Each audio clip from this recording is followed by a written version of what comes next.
Welcome everyone to our Wellness Wednesday live for the month of February. I'm Dr. Marie Holloway-Chuck, and today's topic is coping with online critics and bullies. So this is a pretty heavy topic and we've got lots to cover. So let's go ahead and get started. Just a few logistical things to go through, including a brief introduction. For those of you who do not know me, I am a small animal emergency and critical care specialist, and of course, a very passionate advocate for the mental health and well-being of everyone who works in this amazing profession. I work as a locum criticalist and consultant, as well as a blogger and researcher. And I run online intensive programs for individuals that include one-on-one coaching, webinars, and other exercises. And I do also offer some consulting and individualized programs for hospitals. And I hope someday soon to be getting back into in-person events, but in the meantime, I do keynotes and workshops online. And as you may or may not know, all of these Wellness Wednesday sessions are recorded by audio and converted into a podcast that is part of my Reviving Vet Med podcast, which is relatively new. And outside of the work that I do in the veterinary industry, I love to hike, I do strength train regularly, and I have a child who is amazing and is turning 2 coming up here in June. So she keeps me busy all of the time. So logistics, welcome everyone who is tuning in through Zoom. I can see you within the Zoom. If you do have questions, you are welcome to post those in the chat. For everyone who is watching through our live stream through Facebook, hello and welcome. And you can leave comments in Facebook. Unfortunately, I cannot see those here on the Zoom call, but I usually jump on Facebook as soon as I'm done and I address all of those comments as well. And I always record show notes for these episodes. So those show notes will be available with a recording of this video that will be posted to my YouTube channel. So if you go to mariehollowaychuck.com/YouTube, you can subscribe to my channel, you can watch the recording, you can view all of the notes, including all of the references for today's episode. So what are we going to be digging into today? Well, I'm going to share with you some statistics around cyberbullying. We don't have a lot. There is some survey research that came out of the US a few years ago, which I will share as well. Most of all, I want to talk about how we handle these situations. So I'm going to talk about how we respond in cyberbullying incidents, how we prepare for them as practices, because I think if you haven't been impacted by one of these events, you probably will at some point. And then I'm also going to touch on how we respond to online reviews. And then, of course, I'm going to end off with a little poke so that you can be prompted to do self-care. Anytime we experience difficulties in the work that we do in this profession, self-care becomes that much more important. And I'm going to highlight some important ways for you to do that, specifically when it comes to coping with the aftermath of these negative online interactions. So when we talk about cyberbullying, otherwise known as cyber harassment, the definition is that this is the use of email, social media, instant messaging, or online reviews, or even derogatory websites to bully or harass individuals or groups, usually by way of some sort of personal attack. So this goes beyond, I'm unhappy with the service. This starts to really attack the individuals and oftentimes threatens their well-being in many different ways. So when it comes to cyberbullying among adults, this research comes out of the United States and was done back in 2014. And what they said is that 40% of adult internet users had personally experienced some form of online harassment. 27% were called offensive names, 22% were purposefully embarrassed, 8% were physically threatened, 8% were stalked, and 7% were harassed for a sustained period of time. And 75% of adults had seen cyberbullying around them. So even if they had not personally experienced or they were not the victim of the cyberbully, they had witnessed it. And I think this is something that we are seeing more commonly, especially with such polarizing views around different political events and the pandemic and so on and so forth. And then, of course, certainly in veterinary practice with everything that we go through within the industry as well. Now, I do want to highlight that there isn't a lot of research looking at cyberbullying among adults. Most of the research is looking at adolescents. For any of those of you who are parents out there watching, you know that this has become a real big issue as well for children, especially adolescents and teens, where they are dealing with potential cyberbullies on a regular basis. And it would seem that the research is most heavily directed at those individuals. Although it doesn't go away when you graduate from high school or become an adult, it definitely impacts adults as well. And in fact, when we look at the research out of New Zealand, this is more recent, back in 2019, in terms of the age distribution among those who are cyberbullied, in the 18 to 25-year-old range, it is the highest at 40.5%. Again, that is not including adolescents. 26 to 35-year-olds, it's 24%. 46 to 55 is 13%. And even those 66 and older are still not free from cyberbullying. 6.5% in this New Zealand study said that they were also victims of cyberbullying. So again, I think this probably is a little bit related to how much time these individuals spend online and or whether or not they're still working, which I do think working in the veterinary profession puts us more at risk of being cyberbullying. Certainly those who have more of an online presence online can be targeted more in cyberbullying attacks. So again, really important to recognize this as well. So Tamara asked the question, is the current research suggesting that adult cyberbullying has just as much of an impact as on children and adolescents? And that's a really great point. There is some really disturbing research coming out of the research around children and adolescents and teens, where they can have very serious mental health ramifications. And Tamara, I feel like I planted you in the audience because the research, I don't know that they've compared the age groups specifically, but what we do know is that even among adults, there are some ramifications. And I'm going to talk about those in just a couple of slides here.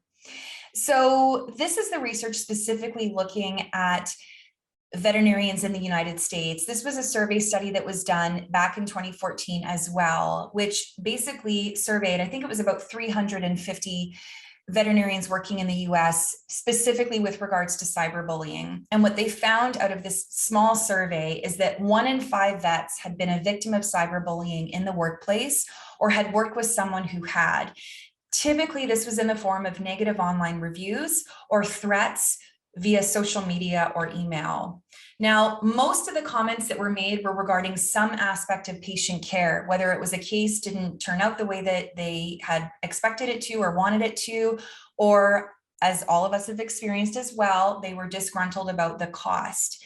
Now, interestingly, 70% of attacks were incited by previous clients, but also staff. So sometimes these were unhappy staff members that left the practice and then had cyberbullying directed towards practice members.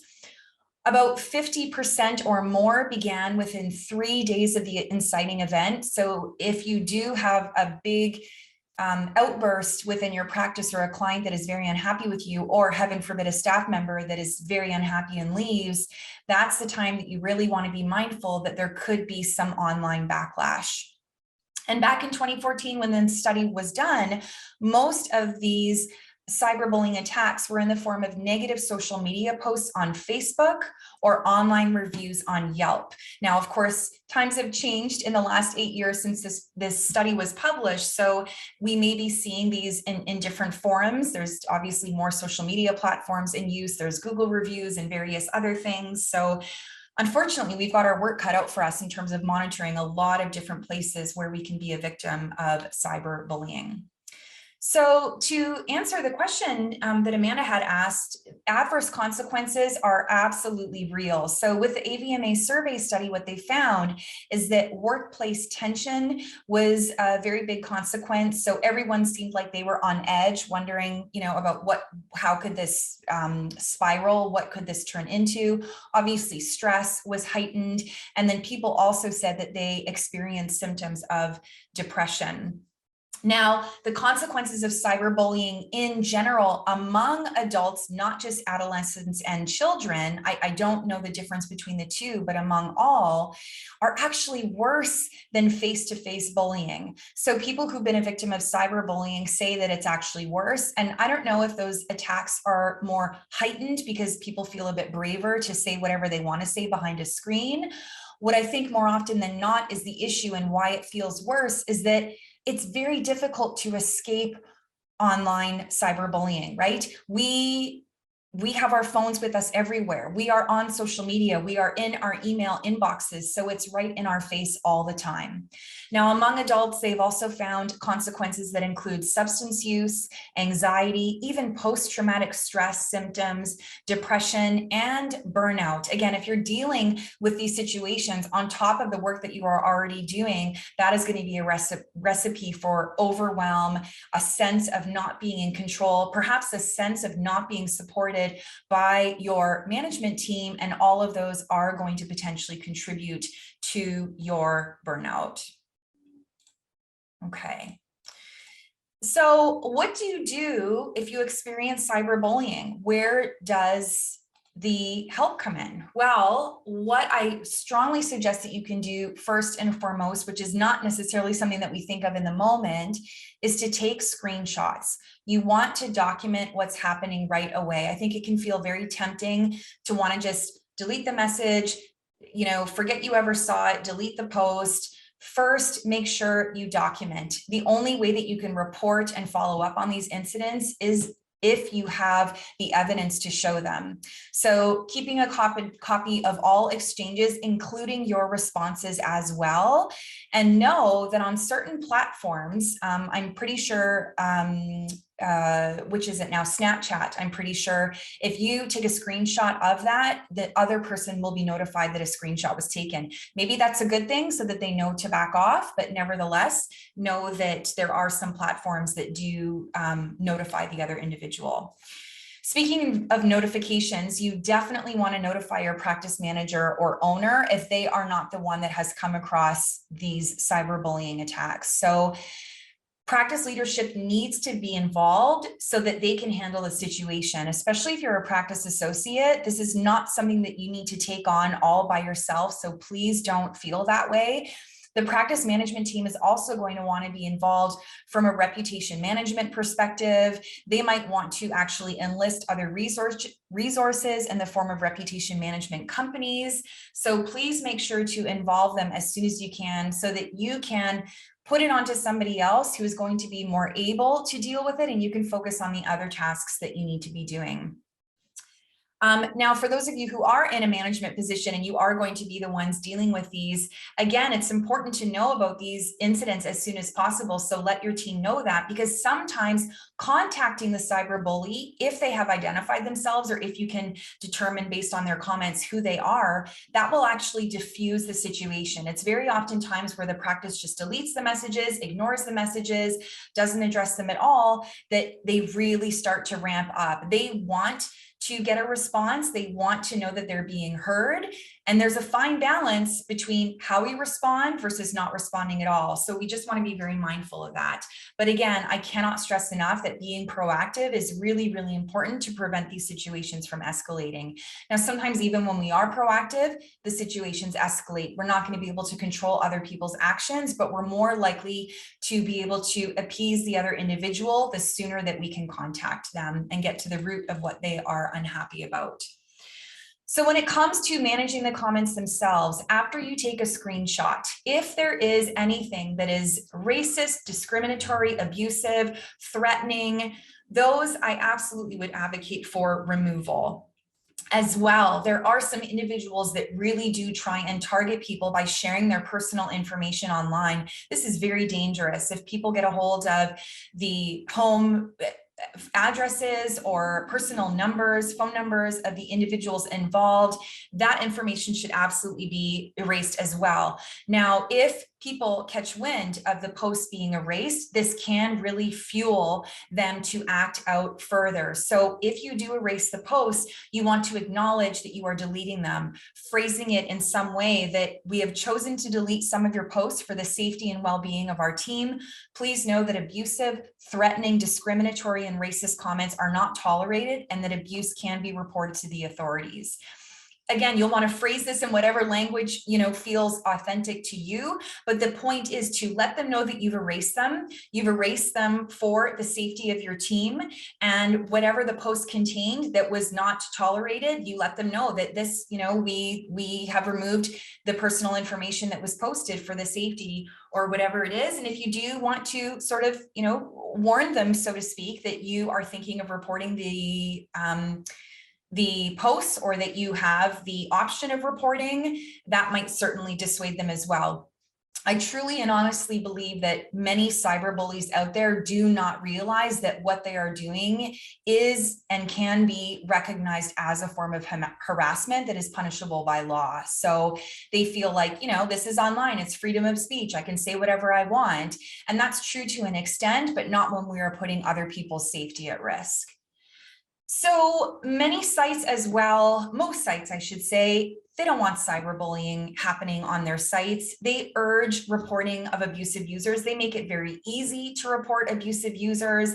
And that's everything from spam to, discriminatory comments to abuse or threats or anything like that. So it's typically very easy, depending on the platform, for you to block an individual. And then usually once you've blocked them, they will give you the option to report them. And they will, give you different options in terms of what the reason is for that you block them. And then it will almost immediately be investigated. And I can tell you that I've done this on LinkedIn before. LinkedIn is super fast with investigating. They immediately provide a response to me via email that says, your concern has been documented, we are investigating. And I've had it turn around within 2 hours that they say, we've investigated and this meets the requirements for online abuse, and this person, has been removed from the platform, or whatever their language is.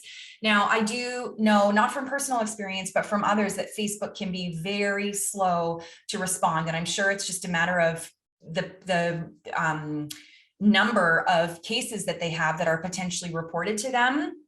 The good news is that even if the platform isn't responding to the individual, at least you will not be able to see any further comments from these individuals.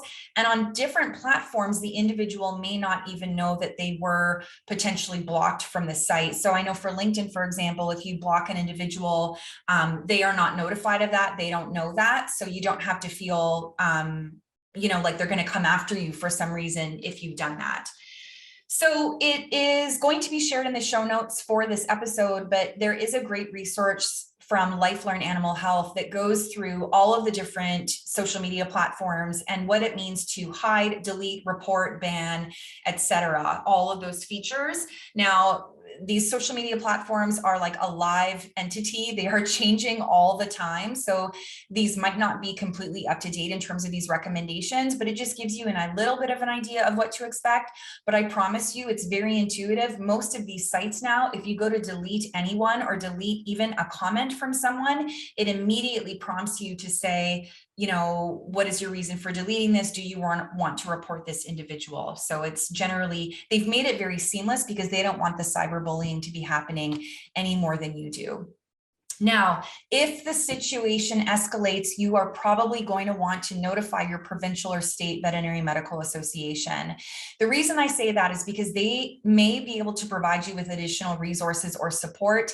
They may be in contact with reputation management or online management companies who can give you that support. They might also want to stay informed in case they are contacted by that individual. That cyberbully might next turn to your regulatory body. Maybe it's not your provincial or state VMA. Maybe you have a separate regulatory body that you notify, but notifying whoever oversees licensing complaints just to kind of, head it off at the start, just so that they know, hey, look, we had a client, they're very unhappy. This is the circumstance. They've now started bullying us online. And then you can obviously have all of that documented so that that can all be used if this ever, heaven forbid, but goes to court or escalates any way further.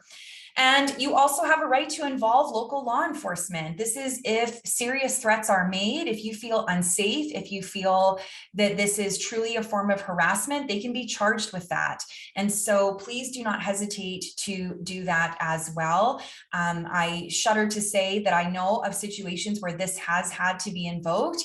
And this is why we have law enforcement. This is what these situations are for. So please, if you're not sure, at least reach out and ask, let them know what the situation is, and they will be able to notify you what the next steps are. And then I also recommend some regional resources. So depending on where you're watching or listening in the world, the AVMA has an online reputation management site that is also specifically for dealing with these situations. There are links there to additional resources and companies that can help. There's some steps to take you through. Unfortunately, I actually don't have access to that because I'm not an AVMA member. It is member access only. So those of you who are AVMA members, you can access that if you are an AVMA member, obviously in the US. In Australia, they had a really great resource that I came across when I was researching for this episode, which is the E-Safety Commissioner. So they actually have like a whole website dedicated to investigating and dealing with these events. There are some specific guidelines in place. So they do want you to have screenshots and information available. They want you to have blocked or reported the individual on the platform at least 48 hours before reporting on their website. But it's basically a way to escalate your concerns so that you can take it to this E-Safety Commissioner and they will, further investigate and deal with the individuals who are involved. So that's the information that I wanted to share with you when an incident of cyberbullying comes up. Now, what can you do proactively as a practice or as an individual, knowing that this is something that might happen to you? So one thing I strongly advocate that all of you do is to set up Google Alerts. You want to stay informed regarding any negative or positive mentions about your practice or about your staff members online. I talked about being proactive and how important that is. This gives you the opportunity to reply in a timely fashion before things escalate. So I have Google Alerts set up for my name, Marie Hollowaychuk, and various other topics that I'm interested in. And it works. They send you an email when your name comes up in a Google search. And it was actually not that long ago that my name came up and I was flagged and I was like, what's this? There was a blog, it was written and I was quoted in the blog. And, it was so funny because for the longest time, I could not remember. I was like, who is this person? They've included me in this article and I don't remember doing this interview. And then it finally occurred to me that it was months before that I had done the interview and it was okay. But it was just interesting to be able to have that experience. And again, it's good to know that that's out there. It's sort of watching the web for you, because obviously we can't be everywhere all the time to know when people might be mentioning our name online or the practice's name online. And then you want to have a response plan, okay? If we're talking about a practice response plan, who in the practice is responsible for responding to these comments? And in what situations will you respond versus ignore? I urge you to respond to all, positive and negative, but nevertheless, this is your practice's decision. And what circumstances will you choose to remove comments? Again, I think that this is a conversation that you want to have as a practice management team as a whole. And then in the event that something like this happens, will future scheduled posts be removed or postponed? Very often practices, and myself as well, we have scheduled posts that are supposed to be coming out, but if something blows up in your social media account, it might seem like not appropriate or of poor taste to have these social media regularly scheduled posts that are coming out. So do you need to adjust your content in some way, shape, or form? Okay, so those are the big things that I want to share with you with regards to cyberbullying. Now, I also want to talk now about dealing with negative online reviews. This is something that all of us are going to experience. I mean, I even for me as a speaker, there's going to be times that I get negative reviews from individuals. Thankfully, yet I don't know if they're maybe posted somewhere online that I haven't seen, but you know, normally for me, it's not such a public forum that I don't have a practice per se that is being reviewed online. For those of you who are in a practice, you are definitely vulnerable to these reviews, these 1-star reviews, which, you know, very often it's like 5-star or 1-star. So what do you do with those 1-star reviews? Well, step number 1 is to calm yourself and check your sources. So I strongly urge you, if you're scrolling and you suddenly see this 1-star review, step away from the computer, get some fresh air, take a few deep breaths, see if you can kind of ground yourself, tune into your body. What do you need in this moment? Do you need a bit of fresh air? Do you need a drink of water? Do you need to eat something? Check yourself and make sure that you are in a state where you can deal with whatever you are going to be digging into before you just throw yourself into it. Okay. So as we talk about all the time with self-care, you want to first meet your own needs before you can dive into helping the practice or helping anybody else. Then you want to gather information as much as you possibly can, whether it's from the hospital records, if you can identify the case, you know, that is being discussed in these reviews. If not, ask your team members, you know, gosh, this comment is online, you know, the dog's name is Jake. Does anybody know, you know, who this client might be? And then talk to those team members, get to know, you know, what happened in this situation. You know, here's what I'm dealing with, and I want to be able to address this with the owner. Can you help me to understand what's going on? For some individuals as well, they will also consider seeking out an unbiased opinion on the review from someone else. So maybe you have a really good relationship with another practice owner or another practice manager, and you get their unbiased opinion. You know, it's so hard because we're so obviously attached to our practice and our team, and we can become so defensive. But maybe there is a way that you can respond to this review that is going to be diplomatic and is going to acknowledge that, yeah, you know what, we do have some things to work on, and thank you for that. So the next step then is going to be to move the conversation offline. So as quickly as you possibly can, you want to reach out to this owner if you can. You want to be very compassionate in your conversation, be as patient and as open with them as you can. Phone them with a desire to really understand where they're coming from. And you can go back to the review and say, you know, in your review, you mentioned this, that, and the other, and address each one of those things. You know, tell me more about that. I'd really like to understand what happened in your own words, whatever it might be.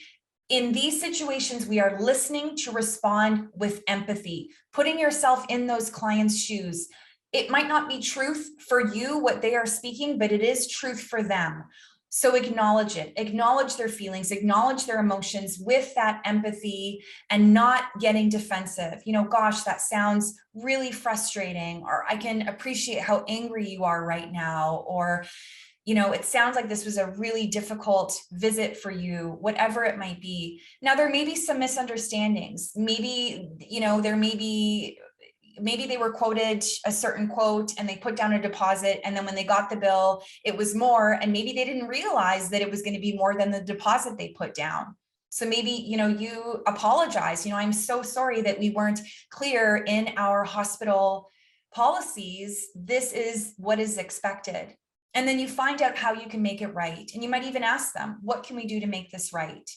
And maybe very often for people, they just want to be heard. They just want to be recognized, or maybe they want some of their money back, or maybe they just want to make sure it doesn't happen to anybody else. Whatever it is, can you appease them in any way?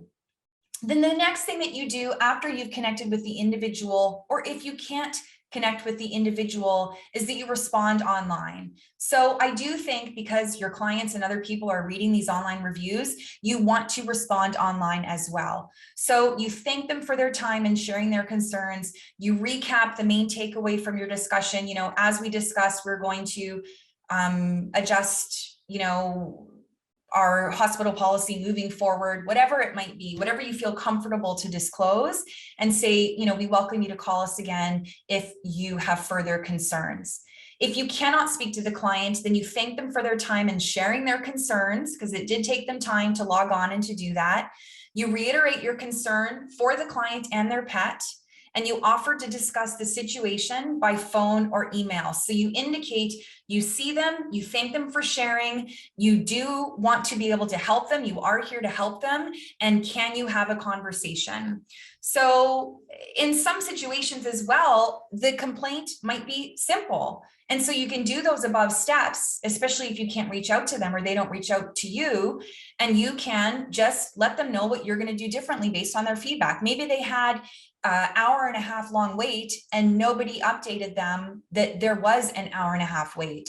So you can apologize for the wait time, but unless it's linked with a willingness to accept responsibility for what happened or to express a willingness to change, it's not going to be enough for that client. So you can say something along the lines of, we are so sorry that you had to wait an hour and a half. Normally, we keep our clients informed when wait times are prolonged, and we apologize this did not happen.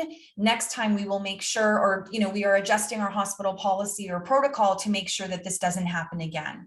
Okay, so expressing good intentions and your policies moving forward. And then step number 5 in these situations is to make sure that all involved team members know. The last thing a team member wants to find out is, days later that there was this whole huge thing that happened online regarding them that they weren't even aware of. And I know that you might feel like you're protecting your team members, they don't need to know what they don't know won't hurt them, or whatever that, phrase is, but that is not building trust or integrity amongst your team. You want to be honest and open and upfront. Let your team member know what's happening. Let them know to come to you if there's any escalation, if they get reached out to maybe personally via their email or something else.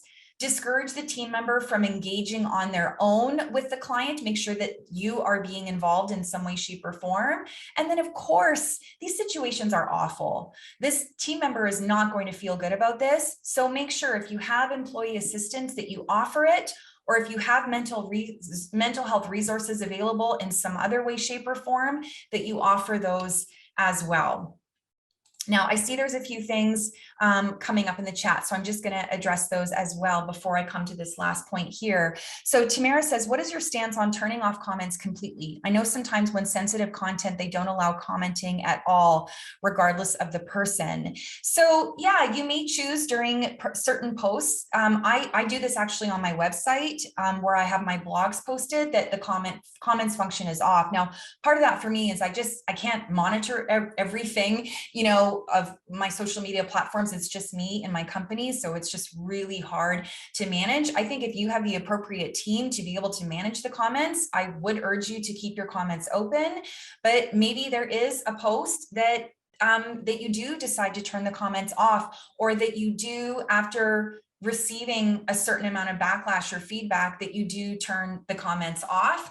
I do think that that's a practice policy. I don't have a strong sense of whether that's right or wrong. I would just say that you would need to do what's right for you in that situation, knowing that sometimes that can escalate the situation. If a person feels that they have something that needs to be said, or that people need to know how they're feeling, they might simply find another avenue to do it. So just recognize that as well.